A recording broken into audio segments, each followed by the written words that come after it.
As the Oroville Dam crisis recedes, concern turns to other dams statewide, especially Sweetwater in the South Bay. Powerful San Diego labor leader Mickey Kasparian is fighting off allegations of sexual harassment and workplace retaliation. And the Encina power plant in Carlsbad will be replaced by a new plant that some say is not really necessary. I'm Mark Sauer. The KPBS Roundtable starts now.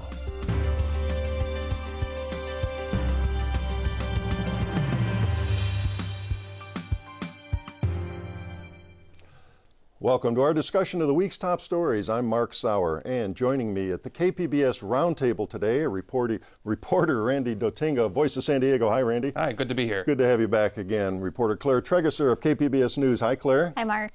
And Ebony Monet, anchor of KPBS Evening Edition. Hi, Ebony. Hello. Good to have you here today. And reporter Ingrid Lobet of iNewsSource. Hi, Ingrid. Thanks. Nice to be here. Good to have you here today.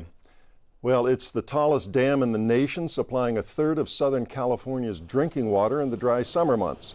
That alone should rivet attention to the crisis playing out at the Oroville Dam, hundreds of miles north of San Diego. Well, Randy, set the scene for us there. How many people are affected? And a few days ago, it looked like this thing could actually blow. Yeah, this is a huge dam. It creates the second largest reservoir in all of California. It's north of Sacramento, and they've had a problem the last few weeks with what's called the spillway. Spillway is where you're allowed to release water from a dam to make sure it doesn't overflow and for other reasons. And the spillway had a fracture that developed, and there was talk that the water would come over the emergency backup spillway, which has never been used in 50 years. And then that had erosion problems. So you had a risk with either spillway that the water would break through and flood downstream where a couple 100,000 people live. And nearly that many were evacuated at one point, right? Yeah, it's a huge crisis. It's not that the dam itself is going to fail. The whole thing is not what they say. The whole thing is not going to blow. But if you lose one of these spillways, you end with a huge rush of water out of the dam and a lot of chaos that would affect us all the way down here in San Diego. Okay, and a terrible public safety issue, obviously. Oh, obviously safety in terms of flooding and people losing their lives, and just a lot of, and potentially when there's a flood, you can pull trees and things into rivers, and then that causes floods downstream and other rivers. It's a whole cascading effect. Now, obviously, we've had so much rain this year. We haven't had this kind of a discussion about spillways and dams filling to the brim and all in several years in California. Do we get complacent in those drought years? How did this problem happen with this erosion and this problem in the infrastructure? It's kind of a mix. I mean, if you talk to the infrastructure people, the experts, they say that the whole country and California are pretty bad at dam safety. And California has a lot of what they call high hazard dams, including 20 in San Diego County, that they say if they were to fail, people would die. And so there's a lot of concern about their safety. But on the other hand, these experts say California has a really good dam safety inspection record. That they say, dam safety in general in this country is pretty poor, but California is the best of the pretty poor bunch. Now, this crisis last weekend, I mean, it was front page news. Everybody nationwide was riveted on this. They've been able to, with a little bit of lull between the storm that's hitting now this weekend throughout the state, they've been able to release a bunch of water and really ease that immediate crisis. Right. They've been able to release water, and they say that they should make it through the weekend and the storm is this weekend and not have any major failures. Okay, and they've been able to release enough that it's not quite to the brim as it was. Right.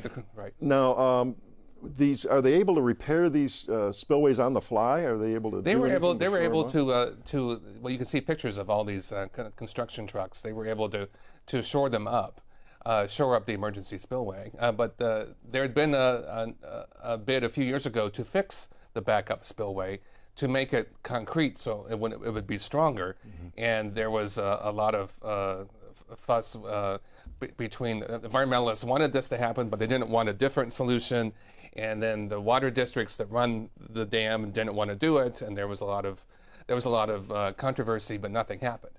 And then now you find out what happens when you you don't do your maintenance. Right, and this catastrophe could have been just yeah, it enormous. would have been a major, obviously a major catastrophe. There was a dam break in the 1920s at the St. Francis Dam north of LA that people forget about it now, but it killed looks like over 600 people. At that time. Yeah, and wiped out a bunch of houses too. I think 1,200. It was 1,200 houses and lost in your story. It's still the biggest disaster in California history in terms of lives lost, other than 1906 San Francisco earthquake. All right, we have, speaking of, as we're talking about the dam maintenance and the water storage here, we have a bite from State Assemblyman Jim Patterson, Republican of Fresno, up north of us here. Let's see what he has to say. We see the result of essentially ignoring the maintenance and the management and the capacity of our systems statewide. Oroville is not the only dam that's overflowing. There are other reservoirs up and down the state that are overflowing. That tells us that the capacities are insufficient and we need to build those capacities. If we do not, we will learn nothing from this near disaster. All right, so we're going to see a bunch of dam building and shoring up all summer here. Is there money for that? Oh, I think I heard somebody say that no politician ever wins a race on the platform of deferred maintenance. Not that sexy an issue, but if something like this fails, I'm sure there'd be plenty of blame to go around. There's going to be more attention on this, and even locally, the Sweetwater Dam down in the South Bay. Yeah, let's talk about our local dams a little bit. Yeah, well, Sweetwater has a really interesting history. About 100 years ago, during the giant storms of 1916, the Sweetwater Dam failed and killed about 16 people downstream. And that was a major disaster that actually affected how the state regulates dams. It was a huge thing when it occurred.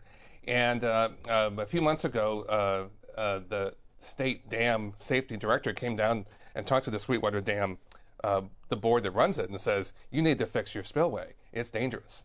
And they had not done this earlier, and apparently a couple of them were actually on the board were surprised and didn't realize this was something that they had to do. And they are going to fix it. They have allocated the money. But it hasn't been done yet. It hasn't been done yet. Okay. It'll take a couple years to fix it. And we've got a lot of dams in the county, do we not? About 58. Wow. Yeah, a lot of dams, and some going back to 1887. They've been around forever creating the reservoirs that collect the water that we drink when we're not drinking water from Lake Oroville. Obviously, water's been a huge problem in California since people started settling here. Yeah. Now, what about inspecting all of those dams, and how safe can we be with those folks living downstream, or all of us? Yeah, I've heard one writer who writes about dams, and he said, these big, huge dams, they're like a loaded gun, and they're pointed right at communities with hundreds of thousands of people.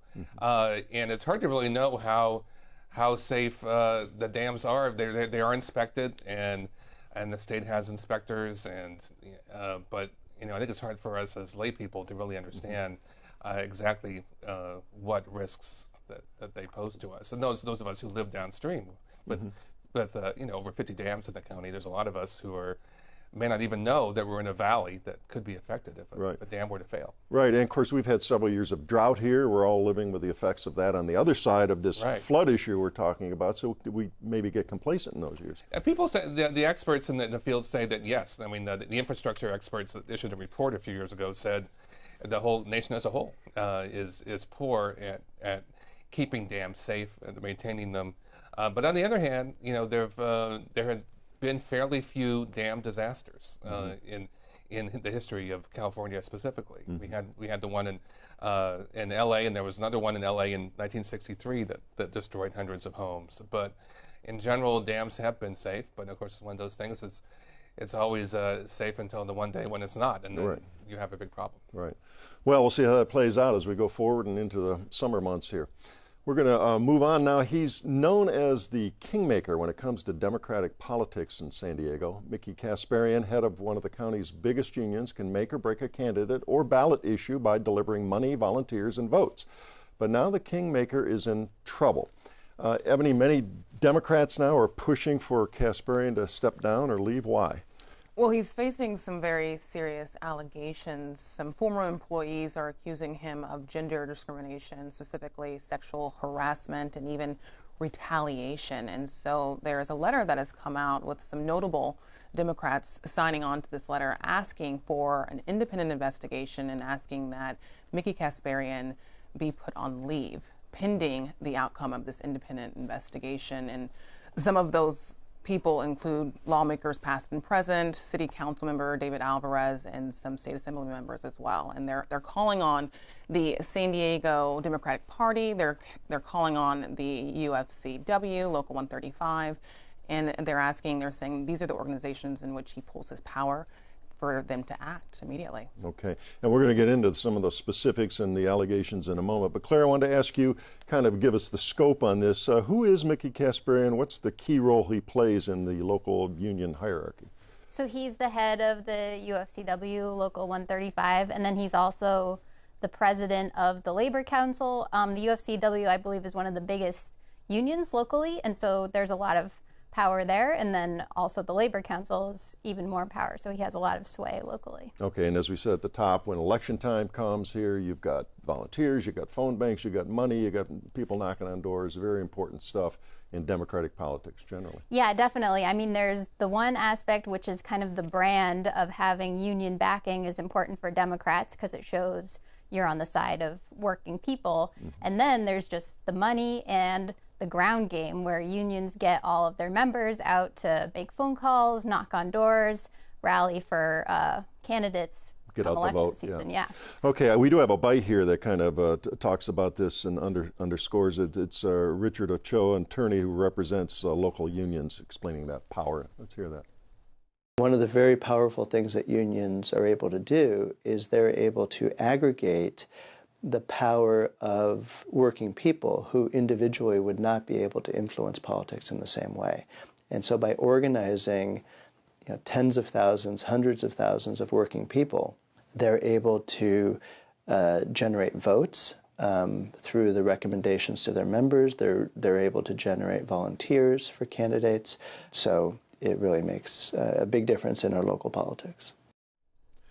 All right, so Kasparian, as we said, is also president of the San Diego Imperial County's Labor Council here, and they've got a rival, right? A recent rival, okay. Yeah. So the Labor Council is sort of a union of unions. Local unions belong to the Labor Council, which again aggregates sort of their power and political influence. And then another large union, the Building Trades Council, has been split with the Labor Council on some recent local decisions, including who to support for City Council president, for example.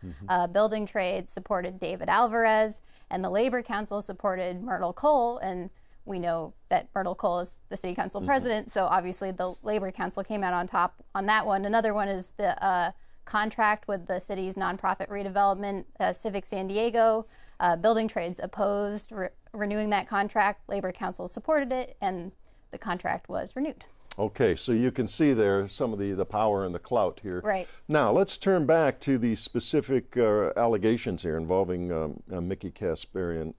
You've got a couple of lawsuits, at least two, or is another one about to be filed or going to be filed, Ebony? Well, there have been 3 formal complaints, and other women have come forward as well, but 2 lawsuits filed, and they both fall under the umbrella of gender discrimination. One of the women, she's saying she was wrongfully terminated, and she said it was a form of retaliation, and another woman is alleging sexual harassment. And then a third woman has come forward, and she's saying that she was also retaliated against in the form of a demotion because she's siding with these other 2 women. Okay. Now, what has Mickey Kasparian's response been in light of these complaints?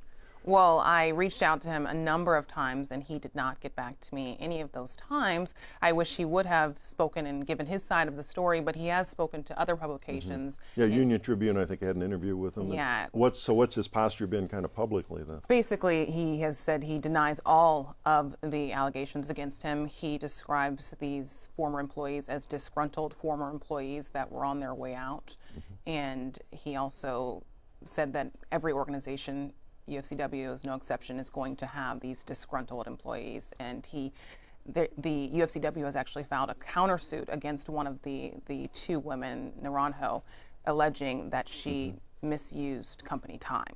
All right, you did interview the two plaintiffs in that suit, Sandy Naranjo. You just referenced there. Tell us about her and the specifics on what. And we've got a bite we're gonna set up on that. Well, she's a young woman from San Diego originally. She told me that she has always, since a very young age, wanted to work for the labor movement. Her father was in a union, and she just appreciated the work that the union had done for her family.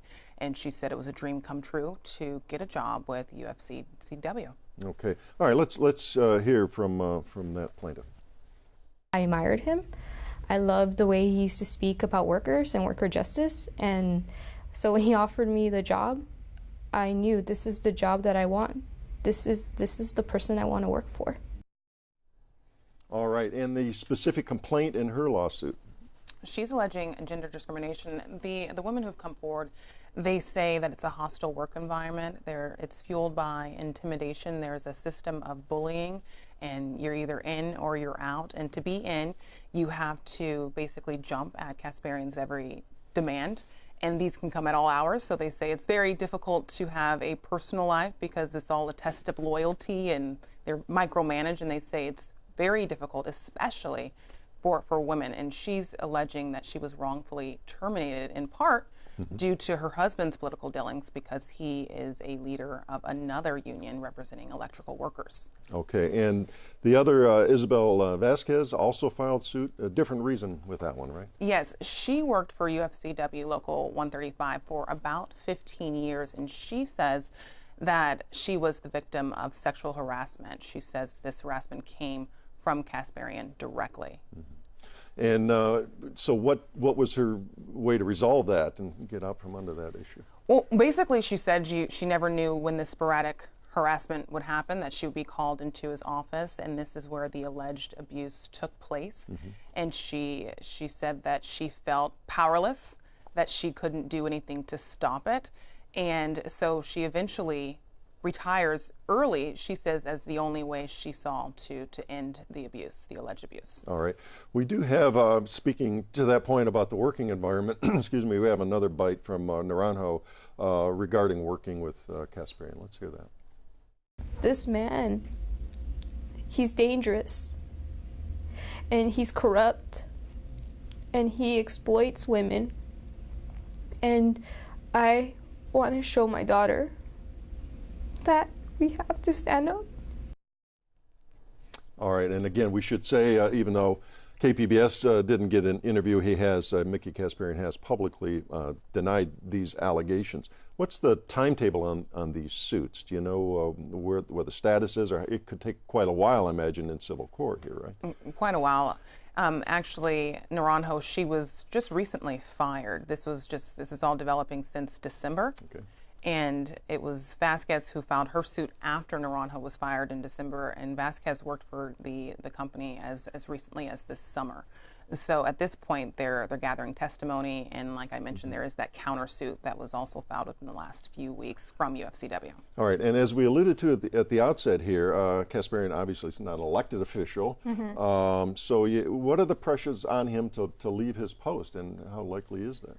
Well, like we said, I mean, I think the most recent and most visible was that former City Councilwoman Donna Fry and Irene McCormick, who worked for former Mayor Bob Filner, went to a meeting and had a protest outside saying what Ebony said in the beginning, that Mickey Kasparian should be put on leave while they do this investigation. And then along with that was this letter that was signed by 46 people, I think, calling for the same thing. So there is that pressure that's building, but I don't know what will come of that. So there may be parallels to that, and more allegations may come out. Of course, the lawsuits will proceed, so we'll just have to wait and see. Watch your reporting on that as we move forward on. Very interesting story. Over how long of a period does it take place, if it took place? Is it over a long period of time? Well, it depends on each of the cases, right? One was, I mean, all taken all together. Yeah. Well, Naranjo, she worked for UFCW Local 135 for about 3 years, and Vasquez for 15 years. Naranjo was an organizer, and Vasquez was a union rep. And since then, other women have come forward and have basically described the environment as a hostile environment. They have not filed suit, but they've offered their testimony to incorporate that. All right, we'll see what happens as we go on. All right, we're going to move on to Ingrid's story now. Sitting on the coast in Carlsbad, the old Encina power plant was slated for closure. Its huge seawater intakes killed marine life. It was a polluter, inefficient, obsolete. Yet the plant figures to keep operating through next year, and that's a lot longer than it was going to. Why is that, Ingrid? Well, it needs to remain operating because the new Carlsbad Energy Center hasn't been able to get started with construction. They have broken ground at the site, but they haven't been able to really in earnest begin construction because there were lawsuits, NRG Energy says, challenging it. And just wanted to say one thing. You said that it was a polluter. This is a plant. The Encina plant is still operating. So it is currently having those problems on marine life. And it was considered urgent to close the plant as soon as possible because of these issues we're talking about, the impacts? Right. My understanding is that the plant, as it operates now, is actually violates the Clean Water Act, our modern norms of our modern environmental norms. It sucks a huge amount of seawater in from the ocean. People in San Diego probably know that, and sea life get caught in it. Then it discharges water a little bit warmer back into the ocean. It also has air emissions, but it's the water problem that puts it in violation, and you either have to put quite a bit of investment into changing it or shut it down. And the new plant would be air-cooled, wouldn't have that water Correct. intake problem you're describing. Cleaner burning, quite a bit cleaner burning also. But there was that urgency, as I was talking about, with the new plant and a no-bid process. It was picked without a competitive bidding process, right? Right. The California Independent System Operator used this word emergency when it said, we really think that there may not be time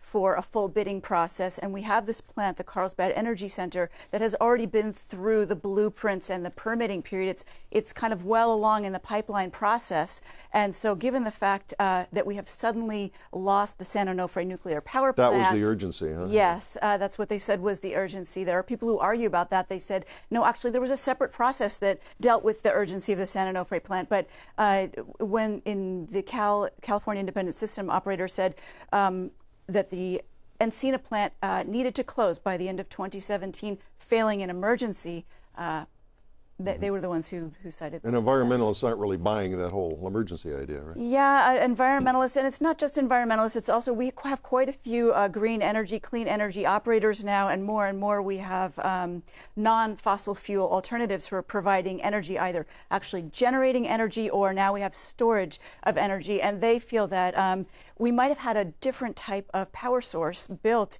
in Carlsbad if there had been an open competitive bidding round. Okay. As there often is. All right, and you interviewed an environmental engineer, and we're gonna hear that clip, and here's what he thinks about the new plant going in. Ridiculous that we're putting old-fashioned stuff that's that harmful and spending a lot of money on it. We can put up something much better that really does a good job. So, what kind of plant is that one that's being slated to be built that's going to replace this? It is a modern plant, but it's burning fossil fuel. It's burning right? fossil fuel. It's burning natural gas, and critics say it's actually too late into climate change to be continuing to build fossil fuel burning plants in the state of California, which has an entire regulatory scheme built around removing carbon from the economy to do its part to ameliorate a bad climate change trajectory. Where was I going with that? I lost my train of thought. Well, you know, you were saying it's too late in the game, and the environmentalists are saying we're trying to shift away from fossil fuels. You know, at this point, there might have been other alternatives such as battery storage or fuel cells, or some people say, did we really need that much electricity in the first place? Perhaps we could have gotten by with less, a lower amount than 500 megawatts. And since we lost San Onofre, that, of course, that big nuclear plant, we talked about that a lot on this show and the problems there. It really hasn't been a big, a fall off here. We've had enough power. We've had some hot summers here, and we've still gotten through these peak moments, and these peaker plants, as we're describing here, have worked okay, right? And people are installing so much more solar, which is also lowering demand, and demand overall has been flat. Now, on the other side, I will say that it's not just about have we had enough electricity, it's about if you had a very, very high temperatures, and if a major transmission line went down, then would you have enough then? And that's what the regulatory authorities are looking at. They're looking at extreme circumstances that could happen. would there be enough electricity for that? Well, and that's always the question here. How much of a cushion, how much of a oversupply, if that's the right word, do we have for these times as you're describing here? And there's some people now are saying, LA Times had a big story about this just the other day, saying, well, we've got too much. We've got a glut of power here, and it's darn expensive in this state compared with the national average, right? That's true. And we have long been told that the reason why it's more expensive is because our energy is cleaner. It's been a long time since we were burning coal, which for a long time was the cheapest form of electricity. But now, you know, it begins to look as though part of why these prices are quite a bit higher in California is because the regulatory authorities do tend to say yes to new power plants. And some people think they say yes too much. Okay. A couple seconds left. Last word, Claire, go ahead. How it squares with, you know, cities like San Diego has this goal of 100% renewable energy, so that would mean that they wouldn't be using power from this plant. Is that right, or is it more complicated than that? Well, I mean, that's a good point. No, they're not going to have their separate source of electricity. They'll still be getting electricity from San Diego Gas and Electric, and San Diego Gas and Electric is the customer of this new power plant. Well, we'll have to look for your next story on that topic. We have run out of time. It wraps up another week of stories at the KPBS Roundtable. I'd like to thank my guests, Randy Dotinga of Voice of San Diego, Claire Trageser of KPBS News, Ebony Monet, also of KPBS News, and Ingrid Lobet of iNewsSource. And a reminder, all the stories we discussed today are available on our website, kpbs.org. I'm Mark Sauer. Thanks for joining us today on the Roundtable. Sorry, we just...